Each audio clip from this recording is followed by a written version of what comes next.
Every night, when you look up at the moon, you are looking at a prison, beautiful, silver, unreachable, and inside it, according to one of the oldest stories in all of human history, there is a woman, alone, gazing back down at the earth she left behind, at the life she gave up in a single, irreversible moment. Her name is Chang'e, and this is what she did to get there. Chapter 1: The Woman in the Moon. Before we can understand what Chang'e lost, we must understand what the world once looked like and what it cost to save it. In the time of ancient China, before the dynasties, before the great emperors, the world was governed by heaven. The Jade Emperor sat at the center of the celestial court, and beneath him, gods and immortals moved through their appointed roles, like stars through a fixed sky.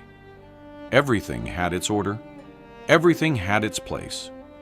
Chang'e was one of these immortals, a goddess of extraordinary beauty and quiet grace, who moved through the heavenly palace with the ease of someone who had known only abundance. She was kind, she was luminous, and she was deeply, completely in love with her husband, a divine archer named Hao Yi, whose skill with a bow was so extraordinary that even the gods spoke of it in reverent tones. Together, they were among the most admired figures in all of heaven. And for a long time, their story seemed like the kind that would never end. Then one morning, 10 suns rose over the horizon at once, and everything changed. Chapter 2: The World on Fire. In Chinese mythology, the sun was not a single, solitary body drifting alone through the sky. The sun was 10 brothers, 10 blazing divine children of the Jade Emperor, who were meant to take turns rising over the earth, one per day, in orderly rotation. For thousands of years, this system had functioned perfectly. One sun rose, one sun set, the crops grew, the rivers flowed, the people of the earth lived and worked and prayed in the warmth of a single, manageable star.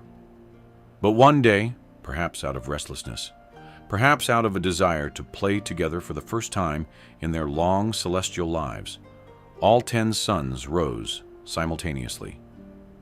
The effect was immediate and catastrophic. The rivers began to boil, the forests ignited, the earth cracked open under the ferocious combined heat of 10 solar bodies burning at once. Crops withered in the fields within hours. Animals died. Oceans evaporated at their edges. The people of China poured into the streets, shielding their faces from the blinding light, crying out to heaven for relief, their prayers rising like smoke through the scorched, shimmering air. The Jade Emperor heard them, and he knew that only one being in all of creation had any hope of solving this crisis. He summoned Hao Yi. Hao Yi stood on the baking earth, looked up at the 10 suns blazing overhead, and understood exactly what needed to be done. He reached back, drew an arrow from his quiver, and began to shoot. One sun fell, then another. The sky dimmed fractionally with each shot, the unbearable light softening, the temperature dropping, the burned earth beginning to breathe. Hao Yi shot again and again, his aim never wavering, his resolve never faltering, until 9 suns had fallen from the sky. Only one remained, just enough to warm the world without burning it, and the earth was saved. The people wept with relief. They called him a hero. They called him the greatest archer who had ever lived. And the Jade Emperor, moved by what Hao Yi had done, summoned him back to heaven to give him a reward worthy of his sacrifice. If this story is hooking you, you're in the right place. Subscribe and leave a like. It helps more people find stories like this one. Chapter 3: The Elixir. What the Jade Emperor offered Hao Yi was the most precious thing in all of existence. A single vial of the elixir of immortality. The potion that, if drunk, would grant eternal life, freedom from death, and a place among the highest immortals of heaven forever. There was, however, only enough for one person.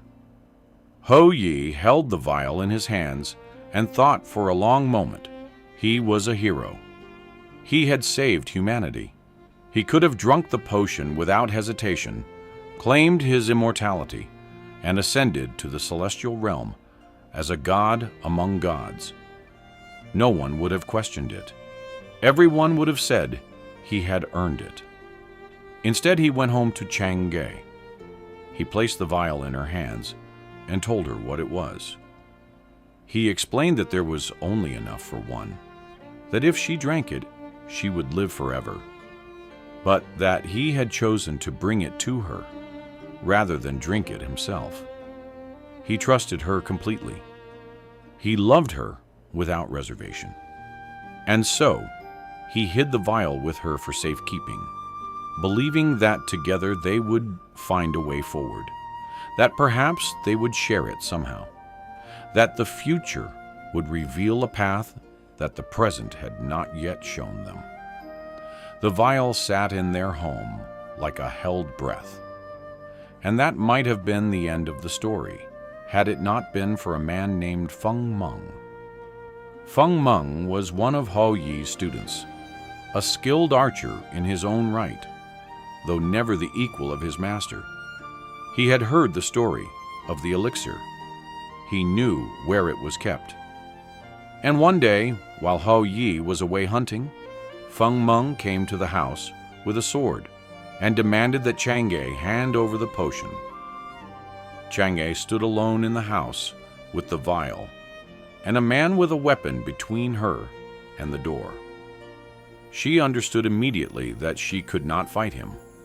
She understood that if she tried to hide the potion, he would find it. She understood that if Feng Meng drank the elixir of immortality, an unworthy and violent man would live forever, and that there was only one way to prevent that from happening. Chapter 4: The Choice. Without hesitating, Chang'e uncorked the vial and drank it herself, every last drop. The effect was instantaneous. The elixir flooded through her with a light that was nothing like warmth. It was colder than that, purer than that, more absolute than anything she had ever felt. Her body became lighter than air. The ground fell away beneath her feet. She rose through the ceiling of the house, through the sky, through the clouds, upward and upward without stopping, pulled by the power of the immortality now burning inside her. She reached out her hand toward the earth below, toward the life she was leaving, toward the husband who was somewhere out there in the forest, hunting, unaware, not yet knowing what had happened, not yet knowing that the next time he looked up at the sky, the woman he loved would be beyond his reach forever. Chang'e landed on the moon. It was silent there, in a way that nothing on earth had ever been silent. There were no birds, no wind through grass, no distant sound of water over stones. There was only the pale, cold, perfect light, stretching in every direction across a surface of absolute stillness. She had saved the elixir from Feng Meng. She had made the only choice available to her. And now she was here, alone, on the moon, for eternity. When Hou Yi returned home and heard what had happened, he collapsed with grief. That night, he went outside and looked up at the moon. And for the first time in his legendary life, this man, who had faced 10 suns without flinching, had nothing in him but sorrow. He set out offerings, the foods she had loved, the flowers she had worn in her hair, and called her name into the sky. On the moon, Chang'e looked down and saw him. She could not reach him. She could not speak to him. She could only watch from her cold silver world as the man she loved mourned on the earth below. Some versions of the legend say that once a year, on the night of the Mid-Autumn Festival, when the moon is at its fullest and brightest, a magical bridge forms between the moon and the earth. And for one night only, Hu Yi can climb it and be with her again. But in the morning, it disappears, and she is alone again. Chapter 5. The Moon Forever. Every year in China, and across much of Asia, when the moon reaches its fullest point in the autumn sky, people gather with their families to eat mooncakes, to light lanterns, and to look up at the face of the moon. This is the Mid-Autumn Festival, one of the most important celebrations in Chinese culture, and at its heart, 3,000 years after it was first told, is the story of Chang'e. What endures about this myth is not the spectacle of 10 suns or the skill of a divine archer. What endures is the moment in that house, the moment when Chang'e stood alone with the vial and a choice she had not asked to be given. She could have surrendered the potion. She could have let Feng Meng take it. She could have waited for Hao Yi to come home and let him decide. Instead, she acted, instantly, irrevocably, at enormous personal cost. She chose to protect something, the world from an immortal tyrant, the potion from misuse, her own dignity in the face of violence. And the price she paid for that choice was everything. Her home, her husband, her place among the living. There is a reason this story has never stopped being told. It asks something of everyone who hears it. What would you sacrifice? And for what? What would you give up to do the right thing when there is no version of the right thing that doesn't cost you something irreplaceable? Chang'e did not hesitate. She drank the potion and rose into the sky, and she has been looking down at us ever since, from her cold, luminous, impossibly beautiful exile, watching the world she saved go on without her. Every full moon is her face. Every lantern lit in her honor is a small acknowledgement of what it means to make the impossible choice, and to live or not live with the consequences. That is the story of Chang'e. And now, every time you look up at the moon, you will remember it. Thank you for watching until the end. Stories like this one only survive because people like you choose to listen. If this moved you, share it with someone who loves a good tale. New stories arrive every week here on The Global Storyteller. And trust me, the next one is worth staying for. Subscribe, and we'll see you soon.